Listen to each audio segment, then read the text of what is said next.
Structure and bonding के lecture number 1 में आपका हार्दिक स्वागत है। आज इस लेक्चर में हम बॉन्ड पैरामीटर्स में बॉन्ड लेंथ को डिस्कस करेंगे। बंध लंबाई, बॉन्ड लेंथ, बंध लंबाई को अगर हम परिभाषित करें तो हम कह सकते हैं कि किसी मॉलिक्यूल्स में दो बंधित परमाणुओं के नाभिकों के बीच की जो इक्विलिब्रियम डिस्टेंस होती है उसी को हम क्या बोलते हैं? Bond length. It is defined as the equilibrium distance between the nuclei of two bonded atoms in a molecule. Bond length को एंगस्ट्रॉम यूनिट में एक्सप्रेस किया जाता है। इट इज expressed in angstrom unit. It is measured by spectroscopic method, mostly microwave method, X-ray diffraction method only for solids, electron diffraction techniques only for gases.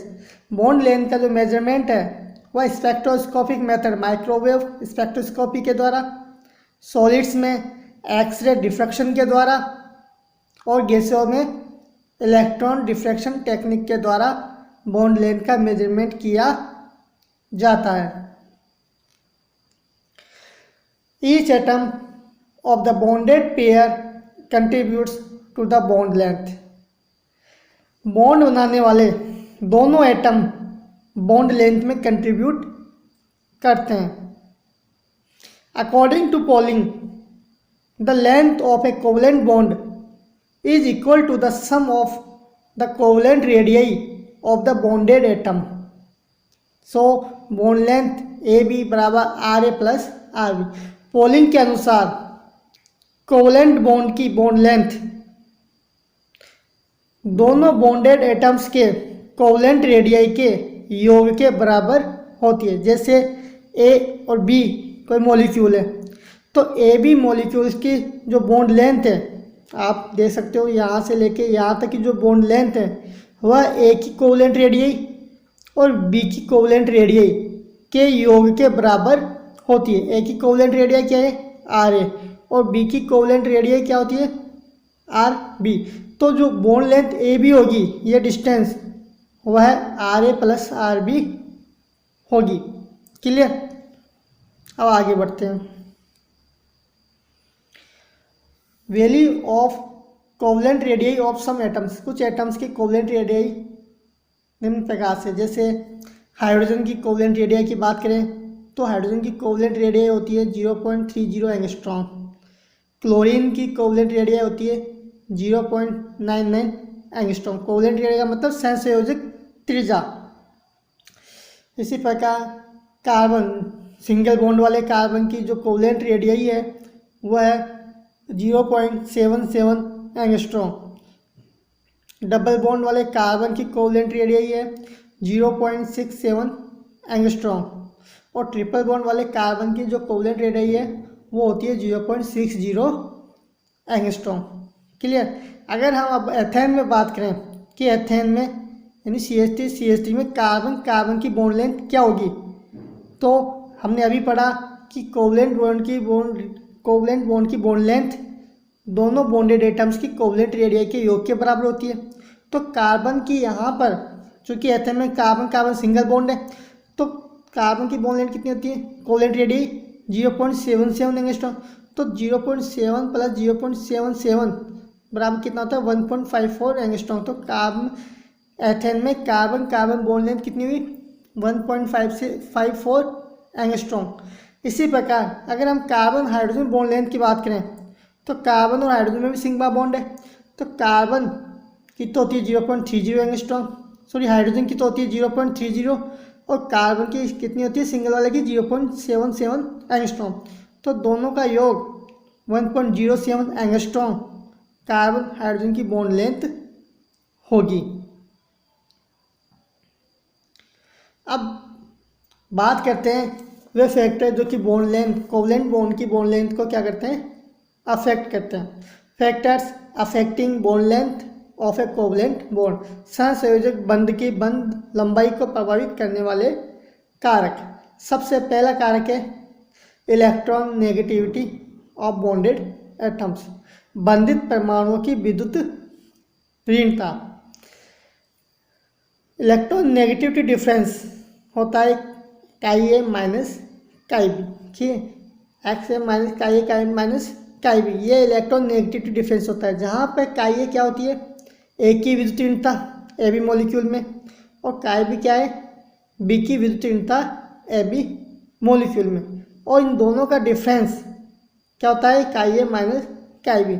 तो जैसे जैसे बॉन्डेड एटम्स की विद्युत ऋणता का अंतर बढ़ता जाता है, बॉन्ड में आयनिक लक्षण, आयनिक कैरेक्टर बढ़ते जाते हैं, और आयनिक कैरेक्टर, आयनिक लक्षण जब बंध में बढ़ेंगे तो बॉन्ड लेंथ कम होती जाती है।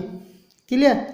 तो according to Schomaker and Stevenson, bond length of A B molecule, Schomaker और स्टीवेंसन ने ए बी मॉलिक्यूल की बॉन्ड लेंथ को कैलकुलेट करने के लिए एक फॉर्मूला दिया था। वह फॉर्मूला क्या है, डी ए बी बराबर, डी ए बी का मतलब ए और बी के बीच की डिस्टेंस, डी ए बी बराबर R A plus R B minus 0.09 chi A minus काई बी।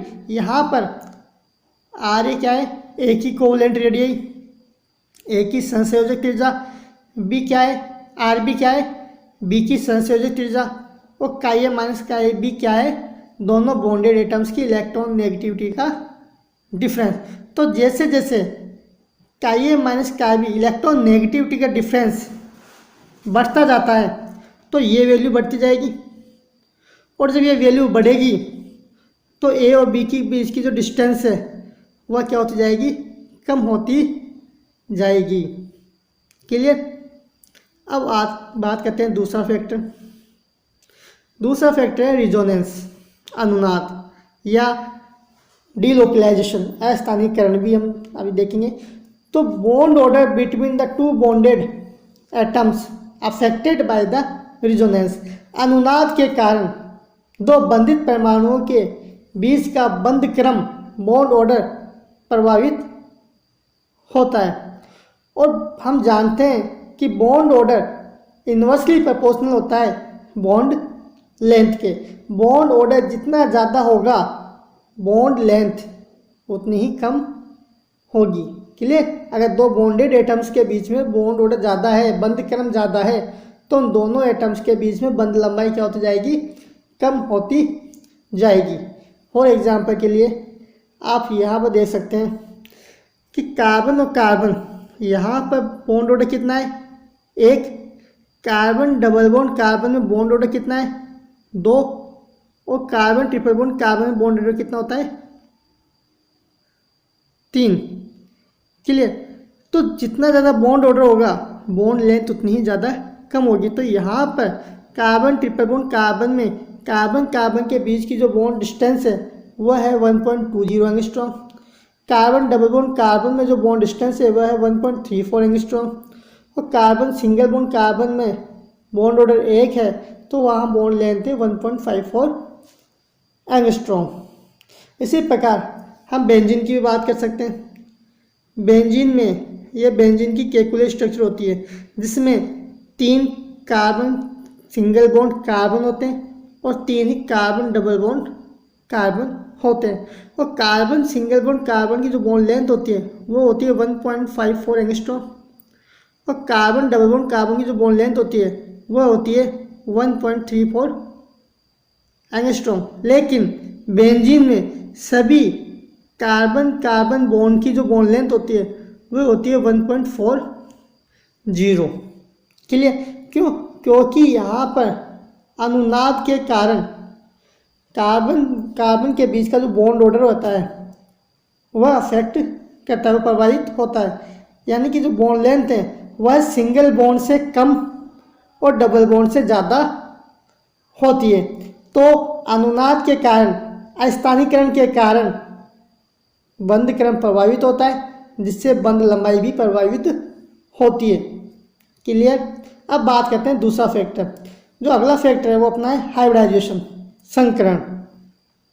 बॉन्डेड एटम्स में, बंधित परमाणुओं में परसेंट एस कैरेक्टर जितना ज़्यादा होगा, बॉन्ड लेंथ का मान उतना ही कम होता है। क्यों? क्योंकि बॉन्डेड एटम्स के संकेत कक्षक में परसेंट एस कैरेक्टर का मान ज़्यादा होगा तो वह नाभिक के उतने ही पास होगा। नाभिक का अट्रैक्शन फोर्स उस पर ज़्यादा लगेगा और वह नाभिक के द्वारा टाइटली जुड़ा हुआ होगा, जिससे उनके बीच की दूरी कम हो जाती है, मतलब बॉन्ड लेंथ कम होती है। और अगर परसेंट एस कैरेक्टर ज़्यादा वो कम होगा तो वह नाभिक का आकर्षण उस पर कम होगा, वह नाभिक से दूर होगा, उसकी बंध लंबाई बढ़ जाएगी। जैसे यहाँ पर आप देखो, जैसे कार्बन सिंगल बॉन्ड कार्बन, यहाँ पर ये वाला कार्बन sp3 संकेत है और ये वाला कार्बन क्या है, sp3 संकेत है। क्लियर? तो यहाँ पर इस कार्बन के सिंगल बॉन्ड की जो बॉन्ड लेंथ है वो क्या है, 1.54 एंगस्ट्रॉम। अब नीचे चेक करो, यहाँ पर ये वाला तो sp3 है लेकिन ये वाला कार्बन sp2 संकेत है। अब इस वाले कार्बन में परसेंट एस कैरेक्टर ज़्यादा हो गया, इसलिए इसका जो संकेत कक्षक है वह नाभिक के ज़्यादा पास में होगा। क्लियर? तो यहाँ पर अगर आप बात करें इस कार्बन सिग्मा बॉन्ड की, तो यहाँ पर बॉन्ड लेंथ कम हो जाती है, कितनी हो जाती है, 1.51 एंगस्ट्रॉम। अब तीसरे एग्जाम्पल में देखो, यहाँ पर ये वाला कार्बन sp3 और ये वाला sp कार्बन है। ठीक है, तो यहाँ पर परसेंटेज कैरेक्टर और ज़्यादा बढ़ गए, तो अब यहाँ पर इस कार्बन सिग्मा बॉन्ड कार्बन की बॉन्ड लेंथ कितनी होगी, 1.46 एंगस्ट्रॉम, यहाँ पॉइंट है। ठीक है, अब अगला एग्जाम्पल, उसमें ये दोनों कार्बन sp2 संकेत है, दोनों कार्बन में परसेंटेज कैरेक्टर अब sp3 से ज़्यादा हो गया। sp3 में 25% एस कैरेक्टर होता है, sp2 में 33% और sp में 50% एस कैरेक्टर होता है, ये हम सब जानते हैं। अब यहाँ पर दोनों में परसेंटेज कैरेक्टर बढ़ गया, दोनों sp2 है, तो इन दोनों कार्बन के बीच की जो बॉन्ड लेंथ होगी वो कितनी होगी, 1.46 एंगस्ट्रॉम और कम हो गई। और अब एक sp2 और एक sp3 है, तो दोनों के बीच की बॉन्ड लेंथ होगी 1.45 एंगस्ट्रॉम। और दोनों ही कार्बन अगर sp संकृत हो तो दोनों के बीच की बॉन्ड लेंथ होगी 1.374 एंगस्ट्रॉम, और भी ज़्यादा कम हो गई। तो जैसे जैसे बॉन्डेड एटम्स की बंधित परमाणुओं में प्रतिशत एस कैरेक्टर बढ़ता जाता है, यानी कि उनका परसेंटेज कैरेक्टर जितना ज़्यादा होगा वह नाभिक के उतने ही पास में होंगे, उनके बीच की दूरी उतनी ही कम होती जाएगी, बॉन्ड लेंथ कम होती जाएगी। Some important bond length values, कुछ इंपॉर्टेंट बॉन्ड लेंथ वैल्यूज है, जैसे कार्बन हाइड्रोजन बॉन्ड लेंथ की जो बॉन्ड लेंथ है वह होती है 1.07 एंगस्ट्रॉम, नाइट्रोजन हाइड्रोजन की बॉन्ड लेंथ होती है 1.00 एंगस्ट्रॉम, ऑक्सीजन हाइड्रोजन की बॉन्ड लेंथ होती है 0.96 एंगस्ट्रॉम, सल्फर हाइड्रोजन के बीच की बॉन्ड लेंथ होती है 1.34 एंगस्ट्रॉम, कार्बन नाइट्रोजन के बीच की होती है 1.47, कार्बन ऑक्सीजन की बॉन्ड लेंथ होती है 1.43, कार्बन डबल बॉन्ड नाइट्रोजन की बॉन्ड लेंथ होती है 1.29, कार्बन डबल बॉन्ड ऑक्सीजन की बॉन्ड लेंथ होती है 1.22 और कार्बन ट्रिपल बॉन्ड नाइट्रोजन की बॉन्ड लेंथ क्या होती है 1.16 एंगस्ट्रॉम। आपको वैल्यू याद नहीं करनी है, आपको केवल समझना है। अब एक चीज़ ध्यान रखना, आप नोट डाल देना कि molecule is always vibrating and hence the distance between the atoms of a bond, यहाँ पर बॉन्ड कर देना, bond does not remain constant, क्योंकि मॉलिक्यूल हमेशा वाइब्रेट करता रहता है, तो वाइब्रेशन के कारण, कंपन के कारण बंधित परमाणुओं के जो बीच की डिस्टेंस है वह कांस्टेंट नहीं होती है। ठीक है, इसलिए जो मेजरमेंट हम करते हैं वो एवरेज वैल्यू लेते हैं, तो बॉन्ड लेंथ अपन को प्राप्त होती है वो कैसे होती है, एवरेज वैल्यू, ये आप ध्यान रखना। बंध लंबाई मॉलिक्यूल की स्ट्रक्चर निकालने में, उसकी बॉन्ड स्ट्रेंथ निकालने में और बॉन्डेड एटम्स के बीच की जो इलेक्ट्रॉन नेगेटिविटी डिफरेंस है, विद्युत ऋणता का जो अंतर है वह ज्ञात करने में सहायक होती है। क्लियर। तो इस प्रकार बॉन्ड पैरामीटर का फर्स्ट पैरामीटर बॉन्ड लेंथ को हमने आज इस चैप्टर में डिस्कस किया। अगले चैप्टर्स में हम बॉन्ड एंगल, बॉन्ड ऑर्डर और बॉन्ड एनर्जी को डिस्कस करेंगे। धन्यवाद।